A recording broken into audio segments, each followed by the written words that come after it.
What it do, babies?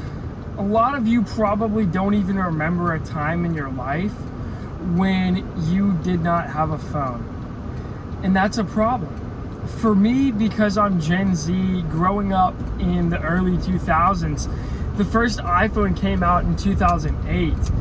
And I didn't really have any access to phones or any mobile technology until I was about, 8 years old or something. And even for me, that was early. A lot of the people in my class and my friends didn't have any type of mobile technology until they were 11, 10. And so these days, with people growing up with a phone in their hand, I see kids on iPads. Maybe they're like 3 years old, 2 years old even. They're not old enough to talk, yet they're scrolling on an iPad. And so I see this, and you can kind of see the trend toward people withdrawing from their communities and moving on to an online digital realm. And I think that is extremely problematic for the human psyche. Your brain is just not meant to do that. You are meant to have a community. Humans just inherently are communal creatures. We survived through millions of years of evolution through relying on our pack, relying on our herd.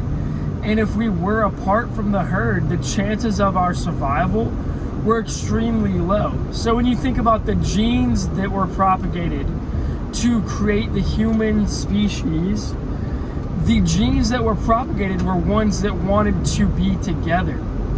And thus, when you're apart from a community and when you're apart from those around you, it's just extremely detrimental to your mental state.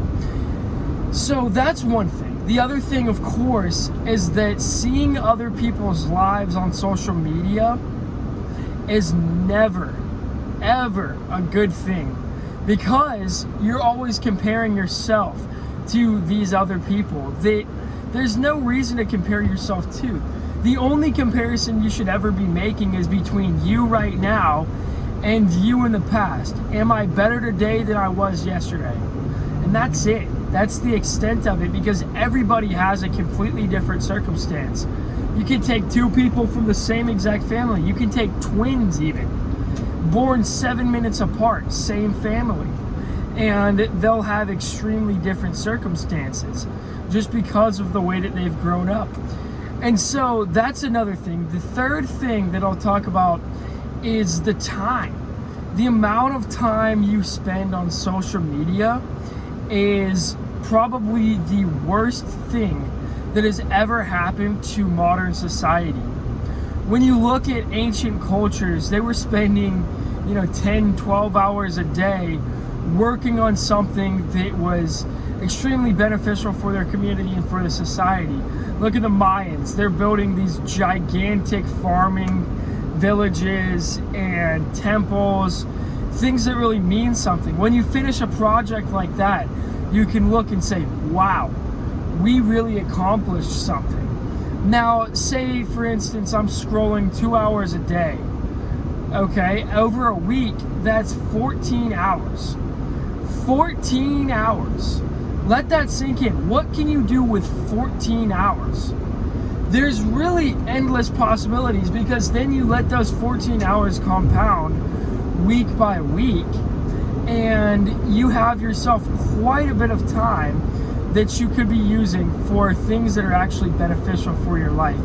And so if you really want motivation to stop scrolling, then I want you to watch my video tomorrow. But for now, I'll leave you with that. Get you start thinking. If this provided you some value, then please leave a like and subscribe.